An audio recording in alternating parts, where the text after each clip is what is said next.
Olá pessoal, tudo bem? Estamos aqui para falar um pouco do nosso relatório semanal, das nossas top picks, também traçar um pouco do panorama aí para a semana. O mercado já iniciou num tom negativo por conta tanto das bolsas europeias, futuros americanos e Estados Unidos operando em queda. Bom, em suma, só voltando um pouco na semana passada, né, a gente teve uma semana com uma menor liquidez, vai lembrar, voltando aí de carnaval, quarta-feira de cinzas, enfim, volume reduzido, menor liquidez, e alguns eventos importantes no campo macroeconômico, a Grécia aparentemente resolvendo essas questões, ou pelo menos ganhando tempo, né? A gente sabe que os desafios macroeconômicos da Grécia são bastante elevados, ou seja, promover crescimento econômico e redução do seu endividamento num cenário de contração aí de atividade econômica e aumento de desemprego, enfim, além de toda a situação de tensão aí no campo político e de revoltas sociais. Então, enfim, tudo isso fica mais para o médio e longo prazo. No curto prazo, aparentemente, houve um acerto aí entre Grécia, Troika e agentes privados e seus credores. Então isso tudo, pelo menos, acalmou o mercado, já era esperado, então não foi um grande market mover para o mercado, mas pelo menos trouxe algum tom de tranquilidade e mudou o foco das atenções. A gente teve uma reunião no G20 no final de semana. Essa reunião, o G20 basicamente o que fez foi empurrar um pouco a barriga, a decisão lá para o final, para a próxima reunião, decisão de aporte de recursos no FMI. Por que isso é importante, né? Ou seja, o G20 é aquele grupo formado por demais países, não só as economias chamadas desenvolvidas, digamos assim, mas também China, México, Rússia, Índia, Brasil, enfim, essas economias emergentes que crescem hoje, que têm, digamos assim, bastante reservas internacionais e que podem aportar recursos no FMI, que é o emprestador de última instância, ou seja, caso tenha algum problema na Europa, o FMI pode socorrer, então ele precisa cada vez mais de recursos. Bom, o G20 puxou um pouco o freio e disse, não, nós só vamos ajudar, só vamos aportar recursos se a União Europeia também aportar mais recursos nos seus fundos de estabilização.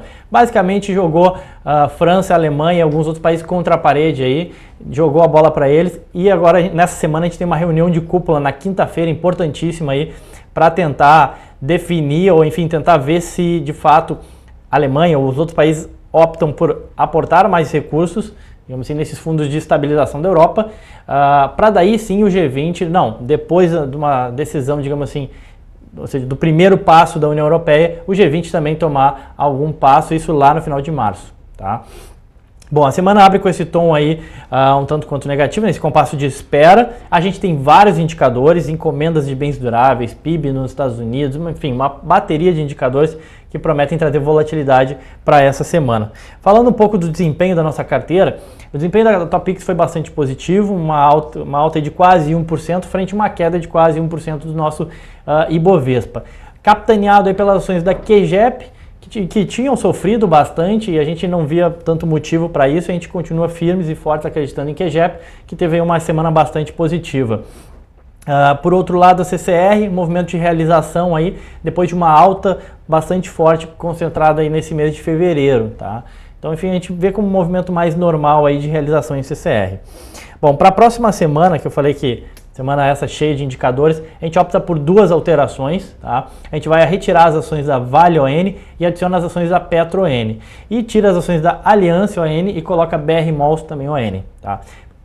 Qual o racional disso? Primeiro, da troca de Aliança por BR Malls, ficar posicionado no mesmo setor de shopping center, um setor proeminente na nossa economia, e a gente acredita que, assim, depois da performance de Aliança, a gente acredita que BR Malls, que vai reportar resultados essa semana, tem uma perspectiva positiva para esses resultados por conta de a baixa vacância, digamos assim, dos seus shopping centers, uma prévia operacional do quarto trimestre que já foi boa, além de outras inaugurações, expansões ao longo do quarto trimestre. Tudo isso pode gerar diluição de custos fixos e consequentemente, trazer um resultado positivo para a BR Malls, tá?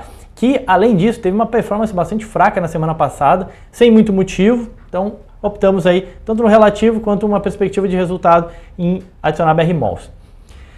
Saindo agora de BR Malls, falando de Petro, optamos por Petro porque a nova presidente da companhia deu declarações importantes numa entrevista aí no final de semana, num tom de que, mostrando a necessidade da Petrobras, que a Petrobras tem de reajustar os preços dos combustíveis para uma equiparação, digamos assim, ao preço do petróleo que é executado lá fora. Então isso traz um viés positivo, né, dado que isso não vinha sendo muito comentado. Então se de fato isso for implementado, é uma notícia positiva para a Petrobras, que nos últimos 30 dias veio sofrendo, ela teve um resultado que desagradou muita gente no mercado. Acho que o ativo já sofreu bastante e agora abre-se um espaço para uma recuperação técnica aí de curto e médio prazo, e a gente quer aproveitar e tentar surfar essa recuperação. Além disso, ela anunciou algumas descobertas, tanto em Santos quanto em Campos, que são sempre importantes. Vale lembrar, a Petro é uma empresa do setor petrolífero, então descobertas e notícias positivas dessa área, digamos assim, da empresa é obviamente muito importante. Então, por isso adicionamos Petrobras na nossa carteira Top Picks. Bom, pessoal, então esse foi o nosso relatório semanal aí de Top Picks, que está completo já no nosso blog, enfim, nosso panorama semanal. Esperamos aí que essa carteira seja uma carteira vitoriosa nessa semana, bastante movimentada e cheia de indicadores. Desejo a todos uma ótima semana e bons negócios.